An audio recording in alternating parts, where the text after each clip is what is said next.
Good morning everyone and সবাইকে happy Sunday. ঘুম থেকে উঠেই আমি বাবার টিফিনটা প্যাক করে দিলাম আর মা এদিকে করছে ডিম সেদ্ধ আর চা। ফ্রেশ হয়ে আমি 1 বোতল জল নিয়ে বসে পড়েছি আর তার একটু পরে খেয়েছিলাম চা। আর মা আজকে কিনেছে এই পলাটা। আমাদের এখানে একটা ল্যাকমি কাকু আসে, তো তার থেকেই মা এটা নিয়েছে। দেখতে কিন্তু বেশ সুন্দর। এদিকে তো আমার বিছানা গোছানোও কমপ্লিট, আর তার সাথে কিন্তু আমি গান শুনছিলাম। আর আজকে আমাদের বাড়িতে অ্যাড হয়েছে আরও দুটো নিউ মেম্বার।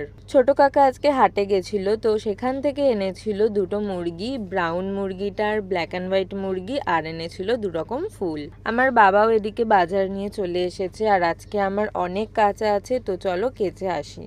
কাপড় কাচতে আর স্নান করতে বেজে গেছে 1টা। তো চলো এবার আগে করি স্কিন কেয়ার আর তারপরে বসে পড়ি লাঞ্চে। আমি কিন্তু লাঞ্চ করতে করতে কোনো ভিডিও দেখি, আর সুজয় নীল স্যারের ভিডিও আর ভয়েসটা আমার অসাধারণ লাগে। নিচে নেমে দেখি বম্মা র্যাবিটগুলোকে খাবার খাওয়াচ্ছে, আর আমি চলে যাই মাঠে। আমার জন্য নিয়ে এসেছে একটা মাজা।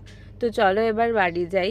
আর বৌদি এই নতুন কানেরটা কিনেছে ল্যাকমি কাকুর থেকে। এবার একটু ঘুমিয়ে নিলাম, আর তারপরে ঘুম থেকে উঠে খেলাম একটু প্রসাদ। এইবার রেডি হয়ে গেছি, এইবার আমি যাব মেলায়। মেলার ফুল ব্লগটা কিন্তু আমি তোমাদের সাথে শেয়ার করব। আর আমি এইবার মেলাতে গিয়ে একটা চ্যালেঞ্জ ভিডিও বানিয়েছি, সেটাও শেয়ার করব। আর কি কি কিনেছি সেইটাও শেয়ার করব।